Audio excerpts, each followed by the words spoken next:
नमस्कार विद्यार्थियों, आपका फिर से बहुत बहुत स्वागत है हमारे एक और नए कमाल के वीडियो में। इस वीडियो में लेकर आ गया हूँ 8th ग्रेड अभ्यास पुस्तिका कक्षा 8वीं विषय हिंदी के पाठ एक वर्ग का संपूर्ण हल आसान भाषा में।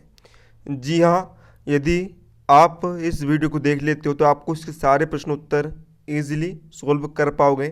तो आप इस वीडियो के लिए लाइक ज़रूर कर दीजिए, साथ ही चैनल पर नए हो तो चैनल को सब्सक्राइब करके बेल नोटिफिकेशन ऑन कर लीजिएगा, ताकि हम जैसे ही कोई नया वीडियो अपलोड करेंगे आपको उसका तुरंत नोटिफिकेशन मिल जाएगा। चलिए आज के इस कमाल के वीडियो को हम बिना किसी देरी के शुरू कर लेते हैं। तो सबसे पहले हम जो है यहाँ पर अति लघुत्तर प्रश्न का उत्तर देख लेते हैं। इसका प्रश्न एक आपको दिया है, कवि स्वतंत्रता का मंत्र कहाँ भरने की बात कह रहा है। तो इसका उत्तर आएगा, कवि स्वतंत्रता का मंत्र भारत में भरने की बात कह रहा है। प्रश्न 2 है, विद्या की देवी किसे कहा जाता है। तो बच्चों, हम विद्या की देवी किसे कहते हैं? माँ सरस्वती को विद्या की देवी कहा जाता है। प्रश्न तीसरा हमें दिया है, नव नव से कवि का क्या आशय है। तो समझते हैं, नव नव से कवि का आशय है कि सभी प्राणी नए भारतवर्ष की रचना करें और उन्हें इस निर्माण में सभी नए साधन प्राप्त हो, है ना। जो भी सारे जीव जंतु हैं वे नए भारतवर्ष की रचना करें अपने प्रसिद्ध कामों से, और हमें जो है नए साधन यहाँ पर प्राप्त हो सके। चलिए लघुत्तरी प्रश्न की तरफ बढ़ने से पहले यहाँ पर जान लीजिए, डिस्क्रिप्शन में आपको मैंने प्ले लिस्ट की लिंक आपको दे दिया हूँ। उस लिंक पर क्लिक करके आप क्लास 8th हिंदी के 8th ग्रेड अभ्यास पुस्तिका हिंदी की 8th ग्रेड अभ्यास पुस्तिका के संपूर्ण अध्यायों का हल देख सकते हो। आपको किसी भी और दूसरे चैनल पर भटकने की बिल्कुल भी ज़रूरत नहीं पड़ेगी। तो यहाँ पर देखिए प्रश्न 4 हमें दिया है। यहाँ पर बच्चों आपको जो है एक पंक्ति दी गई है, इस पंक्ति का आपको भाव स्पष्ट करना है। पंक्तियाँ क्या है? काट बंद उर के बंधन स्तर। तो समझते हैं हम।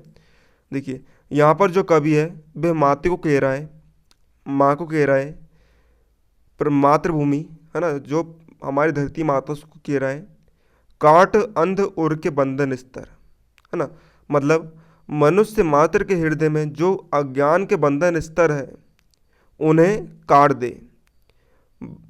वाह जननी ज्योतिर्मय निर्जर कलुष भेद तमहर, और उनके हृदय में ज्ञान की ज्योति रूपी झरना बहा दे। मन कलुष भेद यानी कि मन के विकार को दूर कर दे, तमहर यानी कि अज्ञान के अंधकार को मिटा दे। जगमग जग जग जग कर दे प्रकाश भर, यानी कि ज्ञान का प्रकाश भर दे और संपूर्ण जगत जगमग कर दे। प्रश्न 5वां में दिया है, नवजात शिशु के चरण कमल के समान सुंदर है। वाक्य में आपको उपमेय, उपमान, साधारण धर्म एवं वाचन शब्द छांट कर लिखना है। देखिए यहाँ पर क्या दिया है वाक्य आपको, नवजात शिशु के चरण। यहाँ पर देखिए जो चरण है यानी जो शिशु के जो पैर है, बच्चे को जो पैर है, उसकी तुलना किससे कर रहा है? कमल से कर रहा है ना। पैर जो है कमल के समान सुंदर है। तो देखिए यहाँ पर उपमेय क्या होगा? चरण।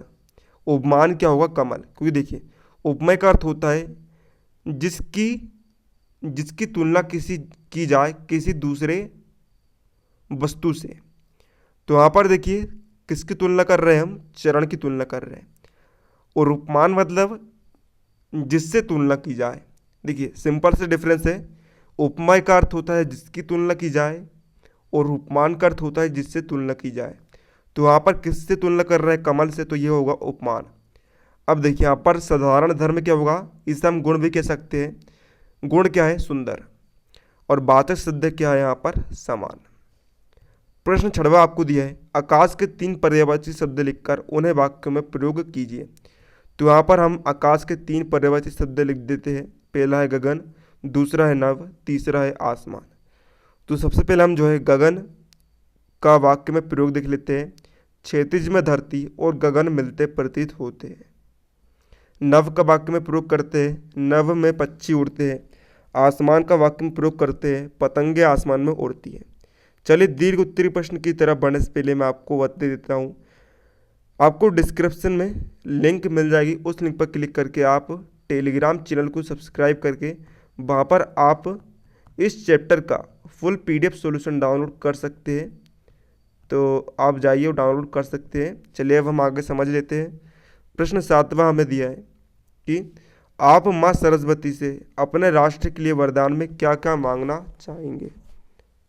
तो यहाँ पर हम लिख देते हैं इसका उत्तर, संपूर्ण भारतवर्ष में स्वतंत्रता की नई भावना का अमर मंत्र भर जाए, प्रत्येक व्यक्ति का हृदय से अज्ञान का अंधकार दूर हो जाए तथा सर्वत्र ज्ञान की ज्योति का झरना बहने लगे, मन के विकार दूर हो जाए तथा समस्त संसार ज्ञान के प्रकाश से जगमगा उठे। तो ये आपका यहाँ पर हो गया है। अब चलिए अब हम बढ़ते हैं मूल्यांकन पत्रक की तरफ। तो इसका अतुल्य गुत्ती प्रश्न का 8वां क्वेश्चन है, वरदे कविता में वीणा वादिनी किसे कहा गया है। तो उसका उत्तर आप देख लीजिए, वरदे कविता में वीणा वादिनी माँ सरस्वती को कहा गया है। 9वां क्वेश्चन हमें दिया है कि उपमा अलंकार किसे कहते हैं, लिखिए। तो समझते हम उपमा अलंकार किसे कहते हैं। देखिए, जहाँ पर किसी एक वस्तु की तुलना दूसरी वस्तु से की जाती है ना। जैसे कि आपने क्या करा, आपने पेन की तुलना पेंसिल से करा, पेन भी वस्तु है, पेंसिल भी वस्तु है, तो पेन की तुलना आपने पेंसिल से करा, तो वहीं पर क्या होता है, उपमा अलंकार होता है ना। याद रखिएगा। या फिर हम इसे इस प्रकार भी कह सकते हैं, जहाँ पर उपमेय की तुलना उपमान से की जाए। उपमेय मैंने समझा था आपको, उपमेय आने की जिससे तुलना की जाती है, जिसकी तुलना की जाती है, और उपमान का अर्थ होता है जिससे तुलना की जाती है। जहाँ पर उपमेय की उपमान से तुलना की जाती है वहाँ पर उपमा अलंकार होता है। दो वस्तुओं में रूप गुण आदि के आधार पर समता या तुलना की जाती है ना। अब बच्चों यहाँ पर दीर्घ उत्तरीय प्रश्न है आपका। प्रश्न 10वां आपको दिया है, वरदे कविता में कवि प्रकृति की किन किन वस्तुओं में नया रूप देखना चाह रहा है, विस्तार पूर्वक वर्णन लिखिए, है ना। मतलब जो कवि है वह प्रकृति में क्या क्या नया देखना चाहता है। तो देखिए इसका उत्तर हम देख लेते हैं। वरदे कविता में कवि ने प्रकृति की वस्तुओं का चित्रण नए रूप में किया है।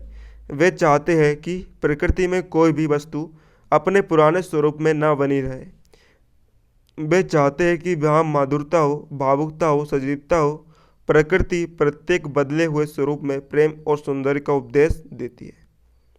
तो विद्यार्थियों, इस प्रकार हमने इस वीडियो में क्लास 8 हिंदी के चैप्टर 1 अब 8th ग्रेड अभ्यास पुस्तिका का संपूर्ण हल देख लिया है।